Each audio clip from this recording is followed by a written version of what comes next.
Donc, ça commence par travers un suite, oui, bien sûr. Par un suite.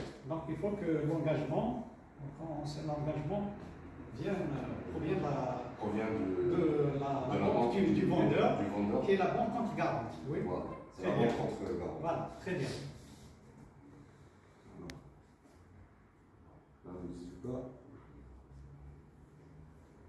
Une conclusion générale. Oui. En conclusion, les garanties bancaires sont des outils essentiels pour sécuriser le commerce international, mais on a dit aussi pour protéger l'acheteur de tout problème, tout litige. Comme ça, il sera protégé Au cas où. En cas de litige, il y a un document signé pour se protéger. Voilà. Parce que la banque contre garante, déjà, elle émet ce qu'on appelle un engagement par signature.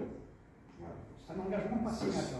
Vous payez à première demande au cas où son fournisseur n'aurait pas rempli ses obligations contractuelles. C'est ça l'idée principale. Ouais. Voilà, ce qu'il faut retenir, oui. Je recommande une meilleure formation des acteurs, une harmonisation des pratiques internationales et une intégration des innovations pour renforcer l'efficacité des garanties internationales. Les garanties bancaires internationales jouent un rôle Très bien, voilà, c'est ça. On revient à ce que j'ai dit tout à l'heure. Voilà. Les garanties bancaires internationales jouent un rôle clé dans le commerce extérieur en assurant la sécurité et la confiance entre les parties contractantes. Et beaucoup plus pour l'acheteur, pour se protéger de tout litige. Très bien, voilà, c'est ce que j'ai dit au début. Voilà. Elle couvre divers risques liés à l'exécution des contrats, tels que le non-paiement ou la mauvaise exécution. Très bien. Ce mémoire a examiné les principaux types des garanties, leur fonctionnement et leur cadre juridique applicable, notamment les règles de la Chambre de commerce internationale, la CCI. L'étude a également mis en évidence certaines difficultés pratiques, comme les appels abusifs ou le conflit de juridiction. Les appels abusifs, ce que vous avez mis, vous précisez, vous dites alors les appels abusifs, c'est quoi? C'est les mises en jeu abusives, les mises en jeu des garanties abusives. Voilà. Parce que quelqu'un qui dit ça, quand il dit appel abusif, c'est quoi un appel abusif? C'est justement l'appel à l'acheteur. Il peut faire une demande abusive alors que son vendeur a bien rempli ses engagements. Ça peut être une mise en jeu abusive. Donc là, et en général, c'est ça le rôle de la garantie. Voilà, exactement. Voilà. Face à l'évolution du commerce mondial, ces garanties doivent s'adapter à la digitalisation, à la conformité, à la transparence.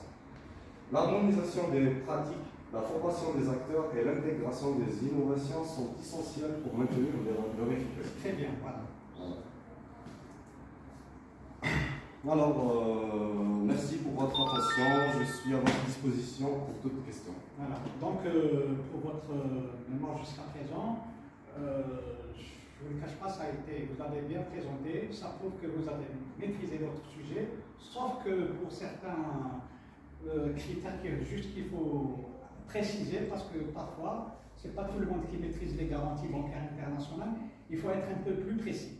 Voilà, sur ce, sinon, moi personnellement, j'ai lu votre mémoire, j'ai eu l'occasion de le lire, donc c'est juste quelques petits détails auxquels il faut faire attention pour mieux expliquer davantage votre mémoire. Sinon, moi je considère que vous avez fait, pour ce qui me concerne du moins, j'ai suivi vous avez fait un excellent travail et moi aussi, avant tout, je vous remercie beaucoup. Merci beaucoup. Voilà, je valide votre mémoire. Voilà, c'est bon, merci bien.